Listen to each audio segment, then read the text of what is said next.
नमस्कार दोस्तों, स्वागत है आपका साइंस जर्नी में। 11वीं सदी में अल-बिरूनी जब भारत आए तब उनने भारत के सभी पर्व त्योहारों के बारे में काफी डिटेल्स में लिखा, जिससे भारत का एक्चुअल इतिहास आज बन पाया है। लेकिन उनने दुर्गा पूजा या नवरात्र के बारे में कहीं कुछ भी नहीं लिखा। उससे पहले 7वीं सदी में हेनसोंग के अलावे 11 से ज्यादा कोरियन और जापानी स्कॉलर भी आए थे भारत में, लेकिन उनमें भी कहीं किसी दुर्गा या काली का कोई वर्णन नहीं मिला। उससे पहले 399 में फाहियान आए थे। ईसा से 310 साल पहले मेगस्थनीज आए थे। उन लोगों के नोट्स में भी कहीं कोई दुर्गा या काली नहीं मिली। यानी सीधी सी बात है, यह दुर्गा पूजा या नवरात्र काफी नई प्रथा है जो मुस्लिम काल के बाद अंग्रेजों के काल में ज्यादा लोकप्रिय हुई है। तो सवाल यह है कि आखिर क्या है इस दुर्गा पूजा का इतिहास, क्या है इसके पीछे एक्चुअल कहानी। तो दोस्तों, इस वीडियो को अंतिम तक देखिएगा, क्योंकि आज इस वीडियो में आपको कुछ ऐसे तथ्य जानने को मिलेंगे जिससे भ्रमवंशियों के द्वारा फैलाए गए भ्रम के पुलिंदे में विस्फोट हो सकता है। ईसा से 310 साल पूर्व मेगस्थनीज ने लिखा कि ब्रेचमैन्स अपनी फिलॉसफी का ज्ञान अपने स्त्रियों को नहीं देते थे, क्योंकि वो सोचते थे कि कहीं यह ज्ञान पाकर उनकी तरह विद्वान न हो जाए या फिर कहीं यह ज्ञान लेकर किसी पतित को ज्ञान न दे दे। इसके 1300 साल बाद यानी कि 11वीं सदी में जब अल-बिरूनी भारत आए तब उनने लिखा कि ब्राह्मण वेद पाठ अपने घर में अपने स्त्रियों के सामने नहीं करते। जब उन्हें उसको दोहराना होता था या पाठ करना होता था तो वह घर से बाहर निकलकर खेतों में चले जाते थे, जंगलों में चले जाते थे। इसके अलावे मनुस्मृति, पुराणों, गीता और अन्य धार्मिक ग्रंथों में स्त्रियों को कितना नीच और उनकी स्थिति गिराई गई है, इसकी डिटेल्स आप वीडियो 42-104 में देख सकते हैं। अब इसी से आप अनुमान लगा लीजिए कि भला ये लोग स्त्रियों को क्या सम्मान देते हैं। इनकी पोल तो 1848 में तभी खुल गई थी जब भारत की प्रथम शिक्षित महिला का खिताब सावित्रीबाई फूले जी को मिला, जो पिछड़े वर्ग से आती थी। और उनका भी विरोध इनने जमकर किया था, यह प्रचारित करके कि वह धर्म के विरुद्ध जाकर महिला शिक्षक बन रही हैं। इसके लिए उनको घर से बाहर भी निकलवा दिया और उन्हें तरह तरह की बाधाएं उत्पन्न की। और ऐसे लोग अगर यह प्रचारित कर रहे हैं कि उनके संप्रदाय में स्त्रियों को बहुत सम्मान दिया जाता है, इसलिए दुर्गा और काली को इतना पावरफुल दिया गया है, तो आप इसी से समझ जाइए कहीं न कहीं कोई षड्यंत्र है, जिसका आज मैं पर्दाफाश करने वाला हूँ। इस कोरोना काल ने कईयों की लुटिया डुबाई है, जिसमें से बहुत सारे बेगुनाह भी लोग हैं तो कुछ धूर्तों की भी लुटिया डूबी। ऐसी ही एक घटना हुई शेखपुरा जिला सदर प्रखंड के पंचना गांव में, जहां की जमीन की खुदाई से तारा देवी की मूर्ति मिली है। कोरोना काल में मिली यह मूर्ति सुर, असुर और दुर्गा महिषासुर की कहानी पर गप चलाने वालों के माथे पर न सिर्फ पसीना लेकर आई, बल्कि उनके बने बनाए धंधे को चौपट करने के लिए भी पर्याप्त रही। इस मूर्ति का चित्रांकन देखकर समस्त ब्राह्मणवादियों में खलबली मच गई। ऊपर से नीचे चारों तरफ हड़कंप। मेन स्ट्रीम मीडिया से यह पूरी खबर ही गायब कर दी गई, अन्यथा भक्ति और शक्ति दोनों से भक्तों की आस्था दूर होने का खतरा उफान पर उठने वाला था। वो तो शुक्र मनाए कि अभी भी कुछ ऐसे स्कॉलर जिंदा हैं जो सत्य को ही आगे लेकर चलते हैं, जिसकी एक कृति के रूप में भ्रम का पुलिंदा नामक एक पुस्तक उपलब्ध है, जिसका लिंक मैं डिस्क्रिप्शन में दे दिया हूँ, आप जाकर वहाँ से पढ़ सकते हैं। अब इस मूर्ति को आप ध्यान से देखिए। मूर्ति के शीर्ष पर भगवान बुद्ध की मूर्ति बनी हुई है। मैं फिर से याद दिला दूं, पाली में भगवान का मतलब परफेक्ट ह्यूमन होता है, इसीलिए कंफ्यूज न होए कि मैं भगवान क्यों कह रहा हूँ। अब इस चित्र में तारा देवी के 8 हाथ है, और जिस तरह पद्म यानी कि कमल चौकी पर बोधिसत्व को बैठे दिखाया जाता है, वैसे ही तारा देवी बैठी हुई है। और जिस तरह अवलोकितेश्वर बुद्ध में अनेकों हाथ और अनेकों सर बनाकर दिखाए जाते हैं, उसी तरह तारा देवी के भी यहाँ पे 8 हाथ और 4 सर दिखाए गए हैं। दरअसल तारा देवी बोधिसत्व परंपरा की एक पद होता था, जिसमें बुद्ध मार्ग में एक महिला बौद्ध भिक्षुओं की हेड हुआ करती थी, जो बौद्ध मार्ग का प्रचार प्रसार करती थी देश और विदेश में भी। आप समझ सकते हैं कि 20वीं सदी तक भारत में औरतों की इतनी बुरी दशा थी, और जब तक बौद्ध मार्ग भारत से खत्म नहीं हुआ था तब तक बौद्ध मार्ग में भारतीय महिलाओं को कितना सम्मान मिला था। वो देश विदेश में यात्रा तक कर सकती थी और अपने मार्ग का पूरी तरह से प्रचार कर सकती थी और उन्हें पावरफुल दिखाने के लिए उनके हाथों में तरह तरह के शस्त्र लगे हुए मूर्तियां बनती थी, जिससे कि बाकी की औरतों में भी यह मोटिवेशन आए कि वो किसी से कम नहीं है।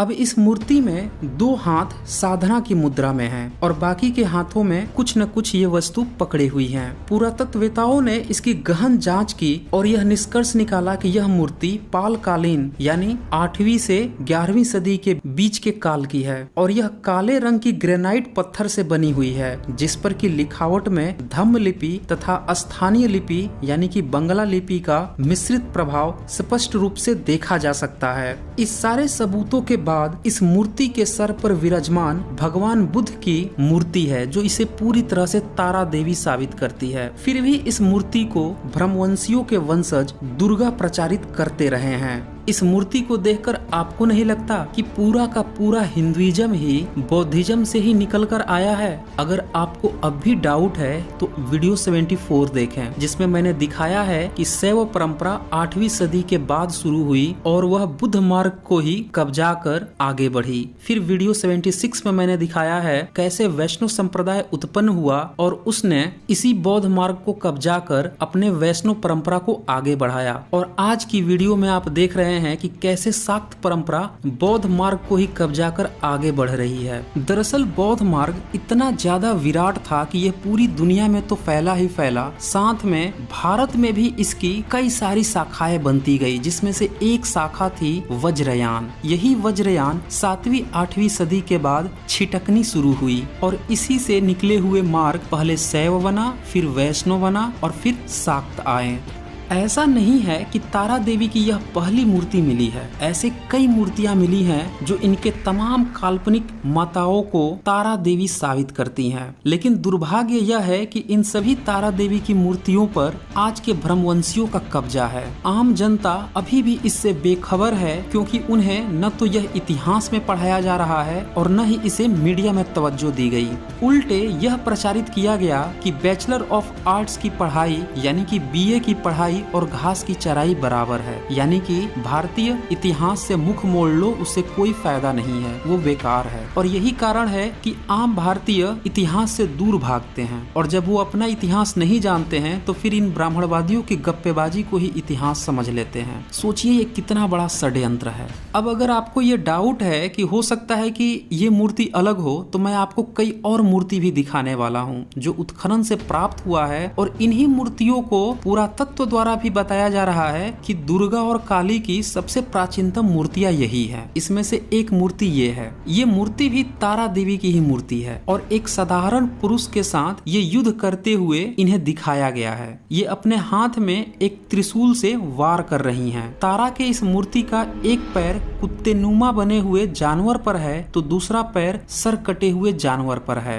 मूर्ति के सभी पात्रों को कमल आसन पर ही बैठाया गया है, जो कि बौद्ध मार्ग की मूर्ति कला की एक विशेष पहचान है। इस बोधिसत्व तारा देवी की मूर्ति के ऊपर भगवान बुद्ध की मूर्ति बनी हुई है, लेकिन चूंकि यह मूर्ति पहले ही मिल गई थी उत्खनन में, तो ब्रह्मवंशियों ने जानबूझकर अपनी पोल खुल न जाए इस डर से भगवान बुद्ध की मूर्ति को तोड़ दिया। लेकिन उनके शरीर का निचला हिस्सा उसमें अभी भी दिख रहा है, जिससे उनकी अभी भी पोल खुल रही है। और इस कोरोना काल में जो मूर्ति मिली है उसमें तो क्लियर भगवान बुद्ध बने हुए दिख गए हैं। इसी तरह की कुछ और भी मूर्तियां मिली हैं, जिनमें तारा देवी के ऊपर कभी भगवान बुद्ध बने होते हैं तो कभी बौद्ध मार्ग का विशेष चिन्ह त्रिरत्न बना हुआ होता है। अब इस मूर्ति को देखिए। इस तारा देवी मूर्ति के ऊपर त्रिरत्न बना हुआ है, जो कि बौद्ध मार्ग का एक विशेष पहचान है। तो आप समझ सकते हैं कि ये तारा देवी, जिसे कि दुर्गा और काली बताया जा रहा है, क्या ये ब्राह्मणवादियों की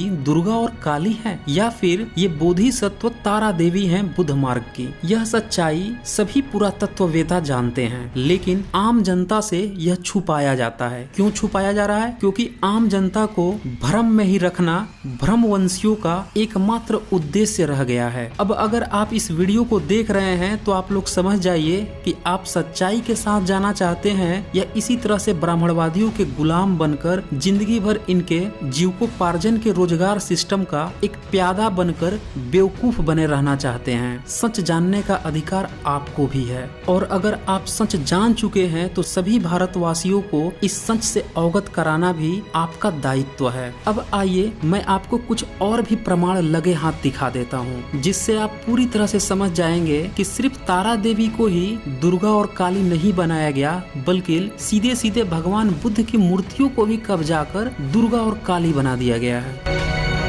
ऐसा कहा जाता है कि शाक्त परंपरा के 51 शक्तिपीठ भारत में हैं, जिनमें प्रथम शक्तिपीठ में किरीट शक्तिपीठ का नाम आता है, जो हावड़ा स्टेशन कोलकाता से 7.5 किलोमीटर बड़नगर के पास हुगली नदी के तट पर अवस्थित है। ब्राह्मणवादियों ने यह भ्रम फैलाया है कि यहाँ माता का मुकुट गिरा था। अब किस सदी में गिरा था ये तो आप समझ चुके होंगे। अब इस माता को आप खुद देख लीजिए, क्या ये माता दिख रही है या गौतम बुद्ध की मूर्ति है? इनके जो आगे पीछे चारों तरफ ये जो लिबास चपका के इनकी पहचान छुपाने का प्रयास किया जा रहा है, इस तरह करके कब तक भारतीयों को गुमराह किया जाता रहेगा। अब मैं आपको एक दूसरा प्रमाण दिखाता हूँ, चतरा जिले के इटखोरी का, जहाँ पे भद्रकाली मंदिर बना हुआ है। यह बक्सा नदी के संगम पर अवस्थित है। यह इटखोरी हजारीबाग से उत्तर में चौपारण से लगभग 16 किलोमीटर पश्चिम में स्थित है। माँ भद्रकाली के नाम पर प्रचारित इस मूर्ति को ध्यान से आप देख लीजिए। ये चुंदरी, मुकुट और श्रृंगार सिर्फ पहचान छुपाने के लिए हैं, लेकिन वह गौतम बुद्ध हैं जो सूर्य, चांद और सत्य की तरह हैं,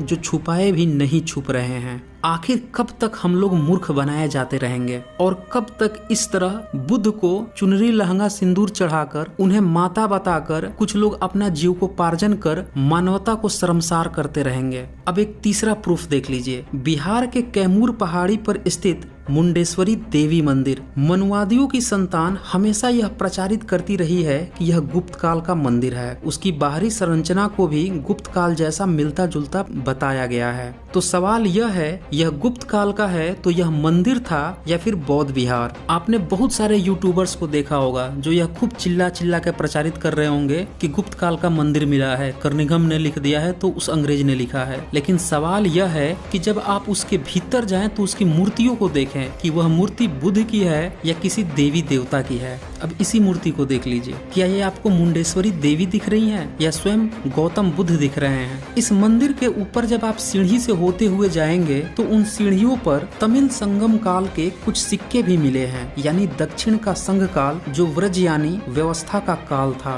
यानी 7वीं 8वीं सदी के करीब। उसी काल के इस पुरातन बौद्ध विहार स्थान को आज धूर्तों ने मुंडेश्वरी देवी का स्थान बना लिया है। इसी मंदिर के आसपास काफी मात्रा में टूटी हुई अवस्था में बिखरी मूर्तियां भी मिली हैं, जिसको आज आप पटना के संग्रहालय में देख सकते हैं। इन सारे मंदिरों की डिटेल्स आपको वैदिक युग के घालमेल पुस्तक में मिल जाएगी। यह पुस्तक आपको किंडल वर्जन और पेपरबैक वर्जन दोनों में उपलब्ध है। तो इस तरह से आप देखते हैं कि आज का जो पूरा का पूरा ब्राह्मण धर्म खड़ा हुआ है, जिसमें शैव, शाक्त और वैष्णव आ रहे हैं, ये पूरा का पूरा बुद्धिज्म से ही निकला हुआ है। यानी आज का तथाकथित हिंदुइज्म पूरा का पूरा बौद्धिज्म से ही छिटका हुआ एक पार्ट है। तो इस तरह से आपने देखा कि किस तरह षड्यंत्र पूर्वक बोधिसत्व तारा देवी को दुर्गा काली बना दिया गया है, बुद्ध को ही शिवलिंग बना दिया गया, शिव बना दिया गया, बुद्ध को ही वैष्णव विष्णु बना दिया गया। तो ये अब आपका दायित्व है कि इस जानकारी को सभी भारतीयों को अवगत कराएं। तो दोस्तों, इस वीडियो को ज्यादा से ज्यादा शेयर कीजिए ताकि सभी को इस ब्राह्मणवादी षड्यंत्र का पता चल सके और एक्चुअल इतिहास सभी भारतीय जान सके।